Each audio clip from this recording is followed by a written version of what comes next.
Hello, this is Bianca Noir. I'm a little bit out of it. I spent some time in the sun today, but I've been trying to update you with crisis updates. I've made it through another week and another Monday without more threats of being evicted. I haven't received any paperwork with a court date. Haven't heard any updates about my pending eviction. I'm still looking for legitimate work. I am still not receiving any phone calls. My phone is clearly broken as far as receiving phone calls, messages, and things like this. The only messages I receive are a few from government services, and an occasional message might slip through, but for the most part, it is either harassment related or I don't receive anything. On Saturday, as you may know from my previous message out there, oh God, I'm so out of it. Okay. I'm not feeling that great right now. I'm a little bit I'm exhausted. I stayed up real late doing a project. So on Saturday, I went out and bussed for a little while, and I was met with police over the topic of a noise ordinance.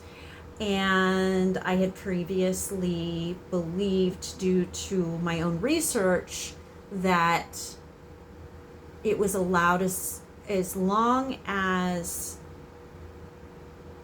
the music or whatever you were doing wasn't amplified at a level that was too loud, considered to be too loud. And I knew everybody was in a good mood and nobody was really hateful towards me or anything like that, but the police still arrived. Things were smoothed over pretty quickly with that, but that means I can't perform out there anymore. And that means that if I can't perform out there anymore, I have no place to perform in town. And what I told the police is, hey, I shouldn't even be on the street anyway. And I just want to make it clear that I've been denied work by so many of those people on the walking wall. I've gone there looking for work. I've gone there. I've tried approaching them. They approach me. When it comes to work, that's not what they're interested in. The business owners, they're not really interested in any of my services, that I'm actually qualified to do, professional services. If anything, they try to have me working in very low responsibility roles, low sort of lowly roles, just entry level, very entry level stuff, small business type stuff, like not high level work, not important professional work, not web design, not computer science related. It might be dishwashing, it might be waiting tables, customer service, and that's all they're interested in. And they want me to go above and beyond. They want me basically mixing and mingling and being like a model there, being like a model, an actress at all times. And it also usually will involve things that, again, cross the line into something that I'm not going to be comfortable with because it's not in my job description. And they also won't let me perform. They won't let me perform as a DJ. They won't let me perform as a singer. I can't get a band together. I can't get anything like this together. So what it came down to is, in the first couple of weeks when I realized I was in trouble here and I had been out of work for a while, there were a couple of neighbors that were outside, and I guess they had heard something. They're also military. And one of them I've known for years, and he's just, guy that lives next door, and he checks on me on occasion and things like that. He's an elderly man, and I really don't think anything of it. Well, there was this other guy who's apparently a neighbor, and he was trying to talk to me, and and he was kind of closing in on me getting close, and he tried to touch me a couple of times when he was talking to me, and this and that, and I was trying to explain the whole thing, and I was trying to make it clear, hey, I'm a person with unprecedented talent. Like, I should not be in this situation. I should not be struggling to pay rent or anything like this. And what it is they find out, they know that I'm struggling. They know I'm vulnerable. So this one, I was suspicious of him. And the thing is that I really needed cash, but I didn't say anything. Of course I'm not going to say anything like that. That just really sets you up. I'm a trafficked victim.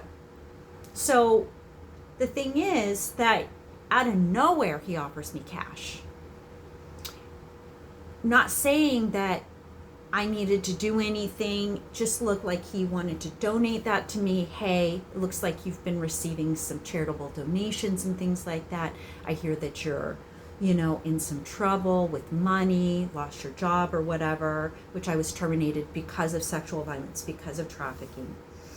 And I explained all this to them. He's like, here, let me get, he was a little bit tipsy too. He was carrying, like a 24 pack of beer. And I was like, that's way too much beer. Like, I don't drink. My neighbor here doesn't drink. Like, you're drunk. He's like, you know what? I'm this person who's been dropping quarters in this jar outside your door, by the way, because I had put this door on the windowsill of this, oh my God, what is wrong with me? This jar on the windowsill, this jar on the windowsill, because I had collected a spider from inside this apartment.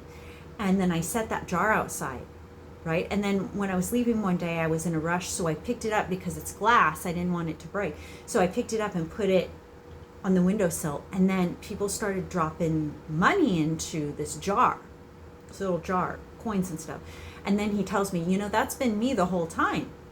He says that I'm OCD, and he says he's OCD, and that he has been dropping quarters in there because he just thought it would, I don't know what his motivation was, but he thought it'd be a nice thing to do. It looks like a little place where you could keep some things. So he just put some few pennies in there, and then now every time he sees it, he wants to put coins in there. And that's what he said, okay? So I'm like, okay, well, thanks. That's been really helping me with the coin laundry machine, because I actually have to do coin laundry. And I have to pay for the coin laundry. And this is an old laundry room. The closest laundry room here is for tenants. And it's an old laundry room that takes quarters. And you can hardly even get coins anymore. Okay? So they never updated it. And most laundry rooms, you either load some sort of cash card, a laundry card, or you pay with credit card.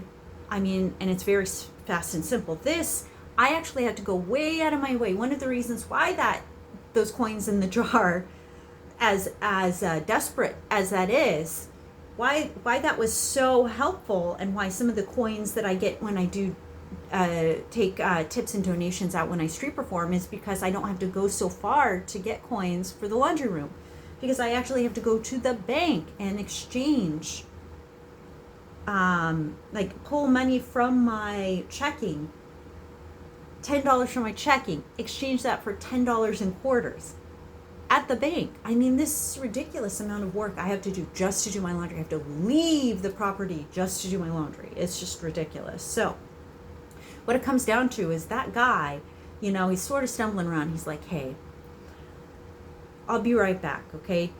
I'm thinking he's going to bring me up some cans of vegetables or something like that.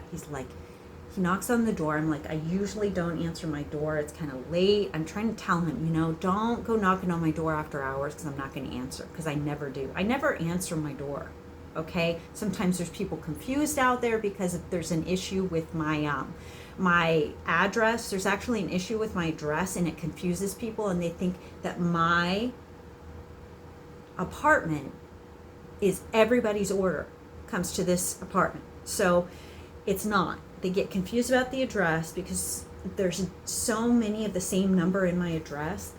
Anyway, everybody comes to that door, so I don't answer it, or if I do, it's because that person keeps knocking and like they have a delivery and there's like, here's your pizza. I'm like, that's not my pizza. I promise you, that's not my fucking pizza. So he comes up, he's tipsy, and he's like, here's some cash. And they were nice. It was nice cash, right? Nice flat bills, 20s. And I was like, well, what's this for? I'm just, I really appreciate this. If this is a donation having to do with me as an artist, I appreciate it. I take tips, for my art and things like that. But people, I really encourage people to donate via Cash App or PayPal or something like that. I think that is a lot better because it goes through the bank, and there's just evidence that it's there. And he's like, no, I just want you to take this cash. You're probably going to need it and this and that. Okay. And also here's my phone number, and call me if you need anything. And also when you need rides, call me. So I'm like, I'm probably not gonna need rides. I got my scooter, I take the bus. I'm getting around okay. I just, I'm in a jam right now. And if you see, you're a veteran, if you know anyone, any of the events and things for the military, if you know anyone, if the VA wants to do a charitable event, please let them know that I'm a really qualified artist. I'm a qualified singer, and I'll sing for veterans, I'll sing for families, I'll sing for charities. If there's any legitimate opportunities, I'll be there. Well, later he's coming around knocking on the door, and I didn't know what to say because it was a problem, but I didn't know what was going on, and everything was really chaotic. So he's still putting money. Then he finds my little bracelet, knocks on the door, and he puts it in there. Then I find that he removed the bracelet and came knocking on the door later. Then he put the bracelet back in one of these bracelets. He put the bracelet back in that jar. Okay, so he's like really anxious about me now. Okay, because I'm not calling him. Also, by the way, I turned that all into the police and said, I don't know what's going on with this guy. He seems like he's drunk a lot. He's saying that he's not an alcoholic and things, and that he gave me this money. And I admitted he gave me this cash, and I used that cash for, some toiletries and things. And I didn't think anything of it because I take tips for my art. But then later, he's coming around knocking and things like that. And, and then after a while, I never called him because I'm not going to call him. I told him I'm not going to call you.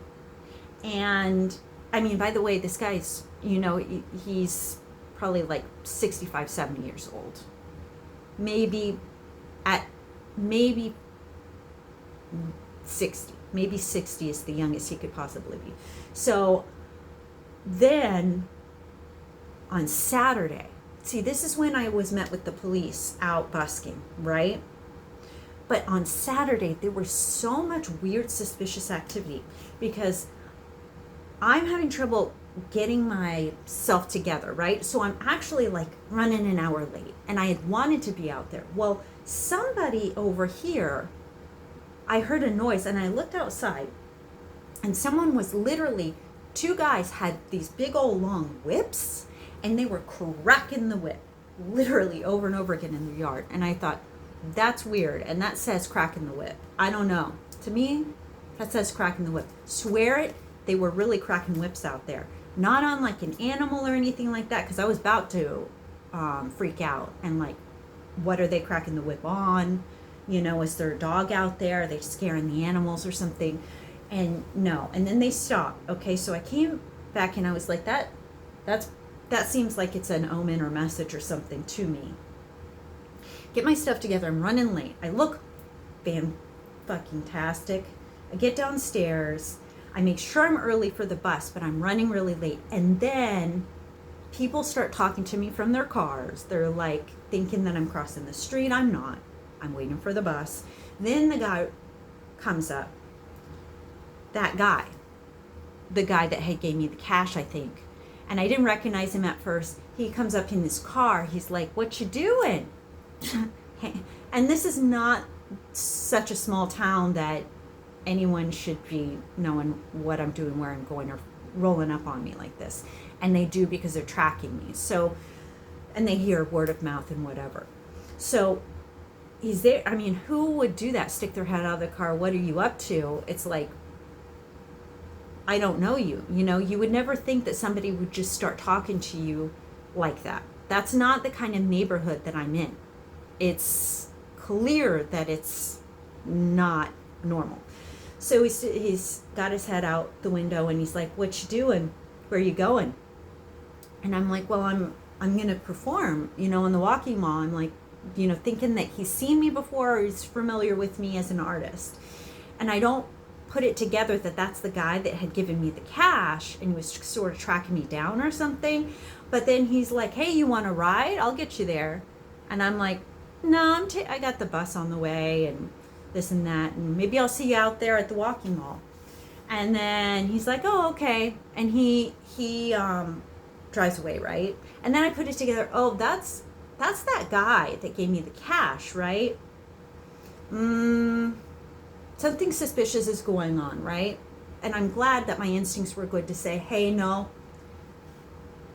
Like, I treated him like a complete stranger, though. Like, I'm never going to get in the car with a complete stranger.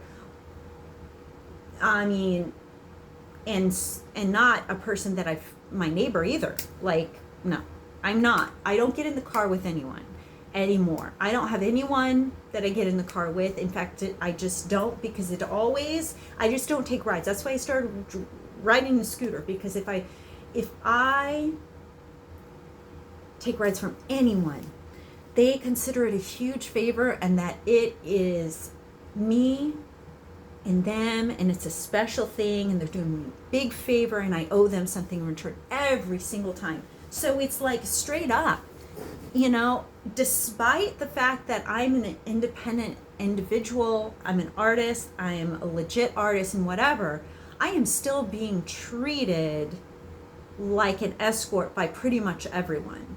And I'm not that, you know, but in a sense, in the world's eyes, that's how I'm viewed, and I'm trafficked, and I'm not a sexual escort. I am not a sex worker, but that's how I am viewed by people, and I can't break free of it. So it's like a lot of people here are obviously involved in the trafficking. So the guy drives away, right? But then I see this little white dog, right? No, actually, first I saw the little white dog. The little white dog came before everything else. Little white dog is running around off leash, right, with a collar. And I'm like, suspicious. I noticed this. So I take a video of the dog and I turn it into my police contacts. And I said, "Hey, there's this dog. It's running down the street and stuff. It has a collar on." And then there's a woman who comes out with a little white dog on a leash, and I tell her about the dog, the white dog that just went down that way, and to catch up with that dog, please help that dog. And she seemed like a nice lady, and I said I turned it into the police. It's a small dog.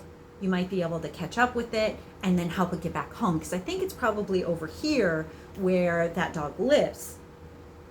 And then after all this happens, I'm still waiting for the bus.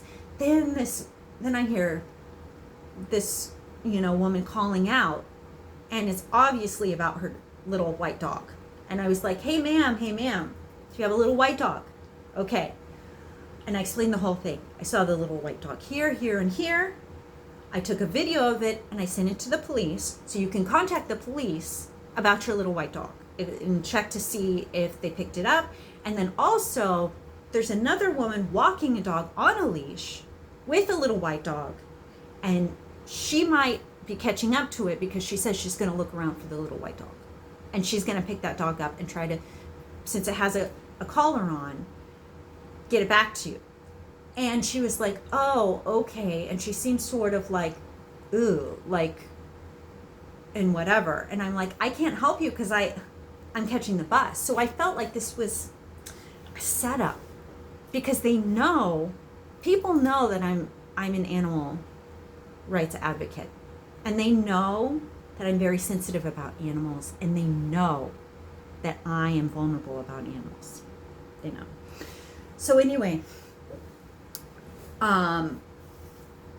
it all felt very set up to get me distracted from what I'm doing, which is going down to the walking mall, trying to legitimately collect tips on my own, which would be very independent and doesn't require anybody else but me to go and do it. So what it should have been is, from maybe a criminal perspective, it is the dog runs out ahead. So she lets the dog run ahead if she was involved in something like this. That would distract me running around for the dog. Then the guy who's tracking me, who is some sort of sugar daddy, pimp John, whatever, that's what I'm starting to be convinced he is now, tracks me down. What are you doing? I'm looking for this little white dog. Have you seen a little white dog? Oh, let's go looking around for the little white dog together. And I get in the car with him, and then whatever happens then. Okay? That's how it looks. And that's how, those kinds of scenarios, as much as you might think that that couldn't be planned out, that kind of thing happens to me all the time. It happens to me a lot on the job. So people trying to distract me, if you'll find that a lot with theft. If you work in a shop of some kind, they will create a massive drama, a massive scene, especially if they have multiple children in their family. They will let those children run all around the store so that people are distracted, the shop workers are distracted. Meanwhile, mom can swipe a couple of things, dad can swipe a couple of things, and then they can go yelling at their kids to distract everyone from the fact that they've been stealing or whatever. And then you'll find that they've abandoned shitloads of merchandise somewhere, and they had opened a couple of sodas and candy and whatever, and then they're nowhere to be found because they distracted you from what was actually happening, which was them stealing and abusing their kids. They'll usually be yelling at their kids are crying, their kids are running outside, and you're like, hey, don't run into the parking lot, little kid. Meanwhile, everybody is looking around for the other kids. So anyway, that was a distraction that really, really just looked like suspicious to me from all my work in the past and all my work studying, through an anthropological lens, and all my personal experiences and things that just haven't been validated and haven't necessarily been validated by press. It hasn't been, validated by others in law enforcement and resources and everything else. But I really feel like they're kind of right there with me right now. But I'm still sort of, I'm still in the dark. I can't tell where things are going. But anyway, I can't go out street performing anymore. And I shouldn't be street performing. They know that. And I haven't been met with any more resistance concerning the eviction. But I have actively declined what I think to be a sugar daddy, another sugar daddy. There was another sugar daddy in the past who had approached me and would not leave me alone. And this I think is sugar daddies. Okay, they're not good looking sugar daddies. They don't look good. They're weird. Okay, if they looked good, it might be a different kind of situation, but it's clear. See, what I'm saying is not that looking good has anything to do with it, but it's clear that they're perverse. It's really clear by looking at them, to me, that they're perverse. Their instincts, the touchy-feeliness, expecting cuddling and hugs has been something that comes up a lot. And I'm like, hey, don't touch me, ever. Don't ever touch me. and they cross the line a lot, and then they start trying to say, hey, literally they've told me they're sugar daddies sometimes. Literally they try to give me money in exchange for, hey, stand here and talk to me for a while, you know, or let me give you some rides, you know, let me help you out here. And then, you know, if you let me help you out, I'll do more for you. I'll take you shopping. I've even been offered other things like vacations. They've offered me vacations. There was a person who did that. It was clearly a setup, though. I mean, this is clearly a trafficking scheme that they've tried to set up that is not going to work. And it's not, sugar daddies are not just a nice guy that is charitable, that wants to help a young, beautiful woman or a beautiful, you know, talented woman, beautiful, intelligent women. That's not really what it is. And I figured out, because I've had it happen to me roughly with this kind of thing, roughly three times, that sugar daddy type situations have come along, but they've always had a double edge to them that was very suspicious. Like, if you don't talk to me more, if you don't loosen up, then I'm not going to help you. Or you've got to loosen up. I need a kiss, you know, I need a kiss on the cheek. Or if you, let's see, and I'm not taking you to Bermuda then, if that's your attitude, you know. It's like, it's obviously a scam. It's like, then, you know, what's another one? Like, if there's an ultimatum, there's always an ultimatum. Like,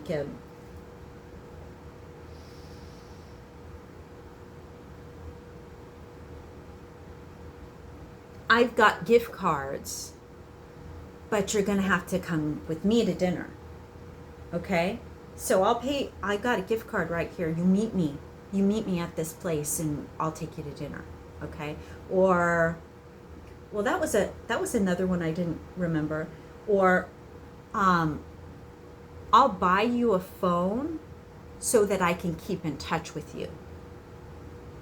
Or, no, I don't want to hire you. I don't want to hire. No, that job isn't right for you in my company.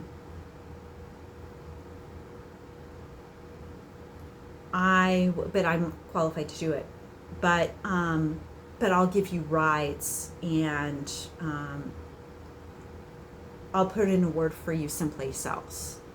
I'll give you some rides, and we'll go to the movies, okay? Make you feel better. See? No. And that guy had actually a Benz, and he owned a software company, and he was not from this country. So, to make a long story short, you don't believe me that I'm a trafficked person? I don't know what to tell you, because this is just, I mean, I'm going to start slobbering all over myself talking about this, because it's like mind-numbing. Anyway, I'm exhausted. That's my crisis update. And by the way, every single relationship that I have with people seems to revolve around some sort of ultimatum. Even people that I think are straight girlfriends, like a straight friend, a girl that I could trust, I'm her toy. I'm like her. Like, I don't know how this keeps happening to me, but I'm like